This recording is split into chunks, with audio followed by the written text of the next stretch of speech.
Pare-parehas yung kwento nila.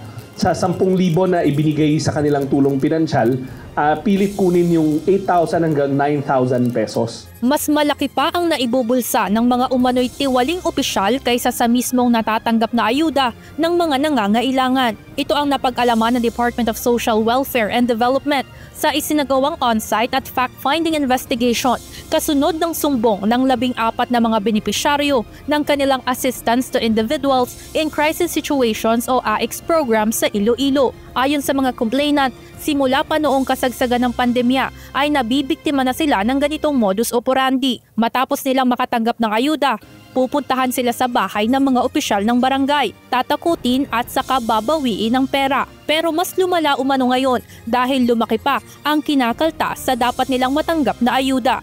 Sa 10,000 cash assistance, 1,000 hanggang 2,000 na lamang ang natitira sa mga benepisyaryo na nakalaan sana para sa kanilang medical at burial assistance. Natatakot sila kasi minsan may misrepresentation na kapag hindi ka nagbigay ngayon, hindi ka na namin lalagay sa listahan. Pero ang sagot namin, hindi naman sila ang gumagawa ng listahan, kami naman. Pag ni-refer sa amin, hindi naman porket binigay sa amin yung listahan, susunod na kami, susuriin rin namin yon. Ayon kay DSWD Secretary Rex Gatchalian, 14 na individual ang kanilang inirereklamo sa Ombudsman na kinabibilangan ng barangay captain, kagawad, treasurer at iba pang appointed officials sa Haro at Arevalo, Iloilo. Nahaharap ang mga ito sa mga reklamo dahil sa paglabag sa Anti-Graft and Corrupt Practices Act, grave misconduct, abuse of authority, at paglabag sa Code of Conduct and Ethical Standards for Public Officials and Employees.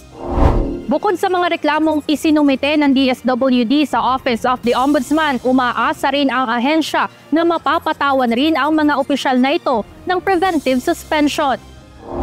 Depending on the evaluation, it can span between 1 to 6 months. 6 months being the maximum already for preventive suspension.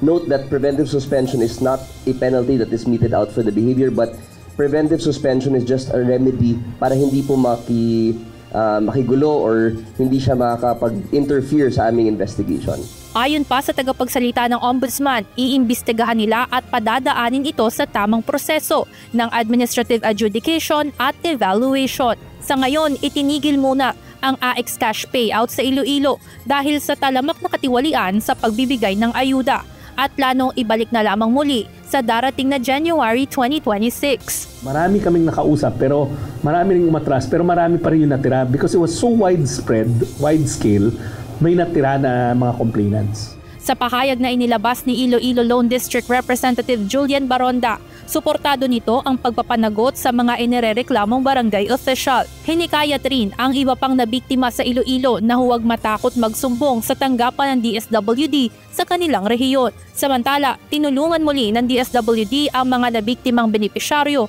at muling pinadaan sa assessment upang matukoy kung ano-anong assistance ang kanilang kinakailangan. Evan Alvarez, UNTV News and Rescue. Diyos ang aming sandigan, serbisyo publiko ang aming pinanghahalagahan.